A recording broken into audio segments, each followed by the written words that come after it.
Hello mga beshi, magtitimpla po tayo ng bangus dahil magluluto po tayo ng inihaw na bangus. Ayan po yung sangkap ng ating mga bangus mga beshi.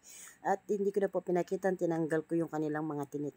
Ayan po, pinaghalo ko po yung ating puting sibuyas at saka po yung ating kamatis na may asin. Tapos mga beshi, naglagay po tayo sa baba ng ating dahon na may butter at saka sa mismong bangus po natin. Tapos naglagay po tayo ng asin. Linagay po natin yung ating kamatis na may sibuyas. Ayan. Tapos mga beshi, lalagyan po natin siya ng lemongrass or sa Kapampangan sale. Sa Tagalog is tanglad. Ayan mga beshi, pampabango po yan at pampaalis po ng lansa.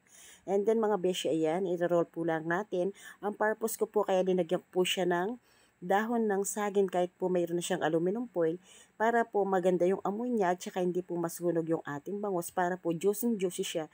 Pag binukas mo po is magsasabaw po yung bangus pero luto na po siya noon mga beshi. Tapos mga beshi, ayan po yung second batch ng ating pagtitimpla or paglalagay ng sangkap sa ating bangus. Ayan. Huwag po natin kakalimutan yung lemongrass or sale or tanglad mga beshi. Tapos mga beshi, huwag din natin kakalimutan yung butter, pampalinamnam sa ating bangus. Tsaka bago po natin timplahan yung bangus ng may kamatis, lalagyan po muna natin siya ng asin para magkaroon po siya ng lasa. Ayan mga beshi. Yan po yung pangatlong batch ng ating pagtitimpla ng bangus. Ayan, mabilisan lang po mga beshi. Ayan. Tapos po ayan, maglalagay na tayo ng butter sa ating bangus. Ayan, sa likod na may dahon ng saging at saka sa mismong katawan ng bangus. Ayan mga beshi. Tapos, lalagay na po natin yung ating tinimplahang kamatis at sibuyas na may asin mga beshi. Ayan. Ganyan lang po kasimple yung aking pagmamarinade ng aking bangus. Basta mayroon po siyang sapin ng dahon ng saging. Tapos, bago po natin siya baluktot, huwag kalimutan yung tanglad. Ayan. Ganyan lang po mga beshi. Nakabaluktot siya. Tapos po mayroon siyang foil para hindi masunog yung ating bangus. Para pagkaluto po niya is juicy siya. Ayan mga beshi.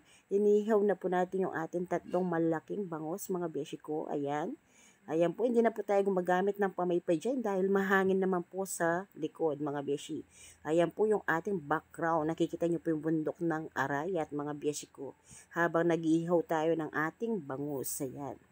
And then, ayan mga, ibabaliktad na po natin yung ating mga bangus. Maluto naman po yung kabilang parte ng ating bangus mga beshi ko. Ayan. Ayan po mga beshi, medyo mabilis po yung luto niyan mga beshi kasi maapoy po yung ating ihawan tapos po magandang uling na nabili natin. At the same time mga beshi, mahangin. Hindi na tayo kakailangan ng panggagamit ng electric fan. Ayan po mga beshi, nakikita nyo yung ating view. Ang ganda po ng ating view. And then mga beshi, ayan na po. Paluto na po yung ating bangus. Ayan, luto na po siya. Bubuksan na po natin, papalitaw na po natin yung kalalabasan ng ating inihaw na bangus mga beshi. Ayan. Kung makikita nyo po siya dyan mga beshi, tignan nyo, juicy siya kasi po, nakabalot pa po siya ng dahon ng saging. Tapos tignan nyo, nagmamantingka po siya.